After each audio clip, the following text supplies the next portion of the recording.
মন্দির মসজিদ বিতর্ক এর আসল কারণটা কি? আমাদের পার্শ্ববর্তী ভারতের যে আচরণ আমরা লক্ষ্য করছি, যে আমাদের ভারতের মুসলমানদের উপরে নির্বিচারে এখন মসজিদের মধ্যে আক্রমণ করতেছে, এটা আমাদের জন্য একেবারেই যেমন এটা আমরা চিন্তা করতে পারি না, ঠিক তেমনি আমাদের দেশে তারা সংখ্যালঘু বলে তাদের মন্দিরে আঘাত করবে, এটাও আমরা চিন্তা করতে পারি না। একজন মুসলিম যেভাবে তার মসজিদকে রক্ষার জন্য কাজ করবে, এটা আমার ইমানের দাবি, সেও তো তারটা চিন্তা করবে। তবে হ্যাঁ, আমাদের দেশে একটা সম্প্রীতি ভালোবাসা নিয়েই তো আমরা ছিলাম।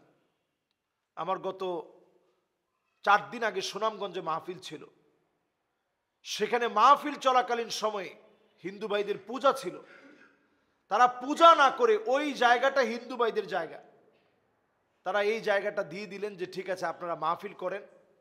এমনকি আমি অবাক হয়েছি যে তারা মাহফিল চলাকালীন সময়ে মন্দিরের যতগুলো মূর্তি ছিল সব মূর্তিগুলোকে তারা ঢেকে রাখছে। তো আসলে এই সম্প্রীতি এটা থাকা উচিত। কারো মন্দিরে, প্যাগোডায়, গুরুদ্বারায় অথবা গির্জাতে আক্রমণ করা এটা মুসলমানের কাজ না। ওমর রাদিয়াল্লাহু তাআলা আনহু যখন পুরা মিশরকে উনার সময়ে যখন আমর ইবনুল আস রাদিয়াল্লাহু তাআলা আনহু বিজয় করলেন, স্ফিংসের একটা মূর্তি আছে, দেখবেন সামনের অংশটা মানুষের চেহারার মতো মনে হয়, পিছনের অংশটা ল্যাশ সহ একেবারে সিংহের মতো। স্ফিংসের যে মূর্তিটা আছে, আমি এগুলো সব ঘুরে ঘুরে দেখেছি। ইচ্ছে করলেই মুসলমান শাসকরা এগুলা মাটির নিচে মিশিয়ে দিতে পারতেন, তা করেনি।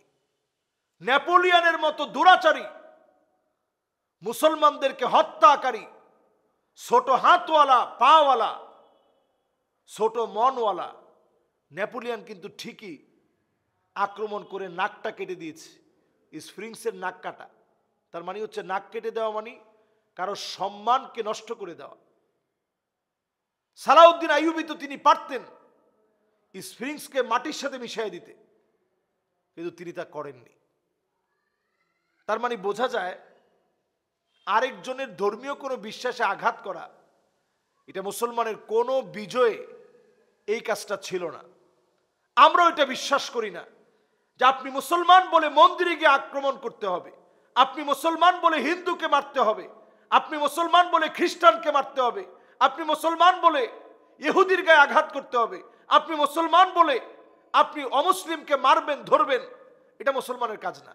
তবে হ্যাঁ, তারা যদি আমাকে আক্রমণ করে, আমাকে যদি তারা আক্রান্ত করে ফেলে, আমি যদি তাদের দ্বারা আক্রান্ত হই, আমি যদি তাদের দ্বারা ক্ষতির কারণ হই, তারা যদি আমাকে অন্যায়ভাবে জুলুম করে, এর উত্তর দেওয়া এটা আমার ইমানি দায়িত্ব, এটা আমার জিহাদি তামান্না। এই তামান্না আবার যদি কোনো মুসলমানের ভিতরে না থাকে, ওই লোকটা কাপুরুষ।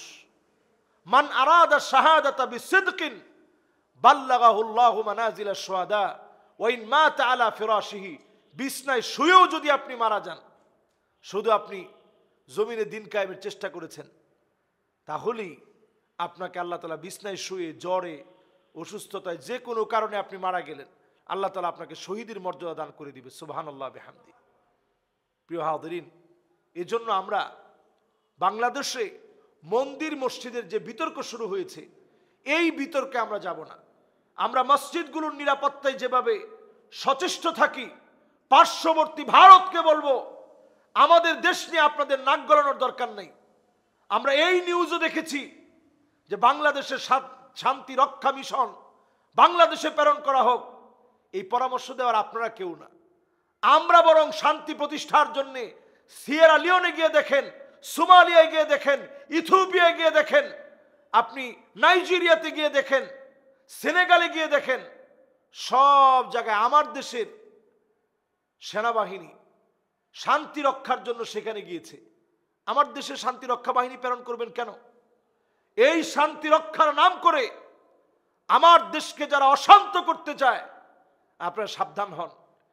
মুসলমান বড় শান্তিপ্রিয়, কিন্তু মুসলমান তো লোহার বুট, লোহার বুটকে দাঁত দিয়ে চাবাতে পারে, এমন কোন দাঁত পৃথিবীর বুকে তৈরি হয় নাই মুসলমানদেরকে কোনো দাঁত চর্বণ করতে পারে না। এই জন্য আপনি যদি মুসলমানদেরকে চাবানোর চেষ্টা করেন, এটা আপনি পারবেন না। সারা দুনিয়ার মুসলমান ঘুমন্ত অবস্থায় আছে, তবে জাগ্রত হওয়ার সময়টা একেবারেই সন্নিকটে চলে আসছে। আমি নবী সাল্লাল্লাহু আলাইহি সাল্লামের একটা হাদিস আপনাদের জন্য বলতে চাই।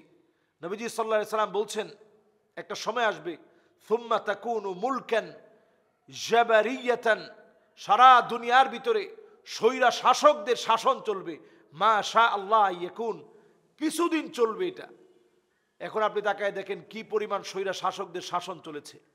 এরপর একটা সময় আসবে সুম্মা ইয়ারফাউহাল্লাহ, আল্লাহ পাক এটা উঠায় নেবেন, স্বৈরা শাসকদের শাসন আল্লাহ উঠায় নেবেন। সুম্মা তাকুন খিলাফাতান আলা মিনহাজি নবুওয়াতিন, আবার নবুয়তের ধারাবাহিকতায় এই জমিনের ভিতরে নবুয়তের ধারাবাহিকতায় আল্লাহ রাব্বুল আলামিন দিনকে আল্লাহ তাআলা প্রতিষ্ঠিত করবেন, বিজয়ী করবেন। সুম্মা সাকাত, এরপরে নবীজি সাল্লাল্লাহু আলাইহি সাল্লাম চুপ হয়ে গেলেন।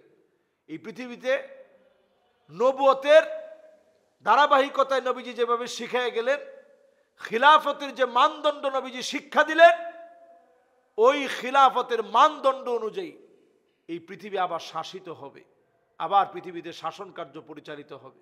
এই জন্য এই সময়ে নানা ধরনের সংশয় তৈরি হবে। তবে হ্যাঁ, ঈসা আলাইহিস সালাতু ওয়াস সালাম যখন আসবে, তখন তিনি সমস্ত ক্রুশগুলো ভেঙে ফেলবেন।